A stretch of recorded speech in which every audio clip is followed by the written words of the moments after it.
दोस्तों, जिंदगी में इंसान कितना भी बड़ा क्यों ना हो जाए, कितनी भी ऊंचाई क्यों ना छू ले, लेकिन अगर उसने अपनी कुछ बातें दूसरों के सामने खोल दी तो वही बातें उसकी बर्बादी का कारण बन सकती हैं। हजारों साल पहले आचार्य चाणक्य ने हमें यह सिखाया था कि मनुष्य की असली ताकत उसकी चुप्पी और राज छुपाने की क्षमता में छुपी होती है। और आज मैं आपको 8 बातें बताने जा रहा हूँ जो आपको कभी नहीं बतानी चाहिए, चाहे आपको चाहे जितना भी करीबी क्यों ना हो, लेकिन उसको कभी नहीं बतानी चाहिए। नंबर 1, अपनी कमजोरी। दुनिया आपकी ताकत पर नहीं बल्कि आपकी कमजोरी पर हमला करती है। अगर आपने अपनी कमजोरी किसी को बता देंगे तो वही आपके खिलाफ हथियार बन जाएगी। नंबर 2, अपनी योजना। अपने सपने और योजना जब तक पूरे ना हो जाए तब तक किसी को मत बताइए, क्योंकि कई बार बुरी नजर और दूसरों की नकारात्मक सोच आपकी मेहनत को रोक देता। नंबर 3, अपनी दानशीलता। आपने कितना दान किया है, किसकी मदद की है, यह दुनिया को दिखाने के लिए नहीं।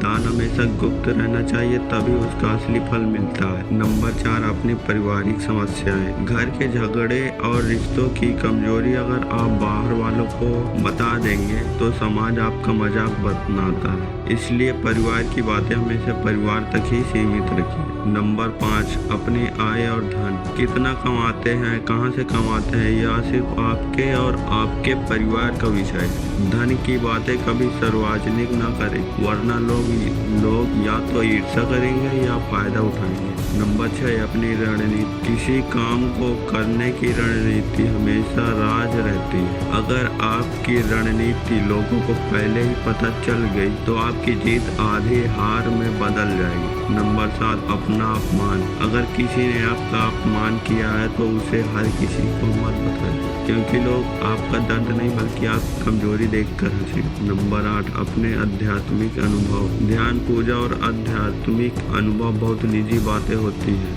उन्हें साझा करना उनके महत्व को कम कर देता है। सच्ची साधना हमेशा भीतर रहती है, बाहर नहीं। तो दोस्तों, आचार्य चाणक्य ने हमें हजारों साल पहले ये बातें कही थी और आज भी उतनी ही सच लगती है। हमारे जीवन की सबसे बड़ी समझ यह है कि हर बात कहने के लिए नहीं होती, कुछ बातें चुप रहकर भीतर छुपा कर रखना ही बुद्धिमानी है। क्योंकि याद रखिए, राज वही है जो दिल में दफन हो, जैसे जुबान पर आया वो हथियार बन गया। तो अगली बार जब आप किसी को दिल से बात कहने जाएं तो पहले सोचिए, क्या बात ये मेरे लिए ढाल बनेगी या तलवार। तो उम्मीद करता हूँ आपको यह वीडियो बहुत ही पसंद आई होगी। तो मेरे चैनल को सब्सक्राइब कीजिए और हमें सपोर्ट कीजिए। धन्यवाद।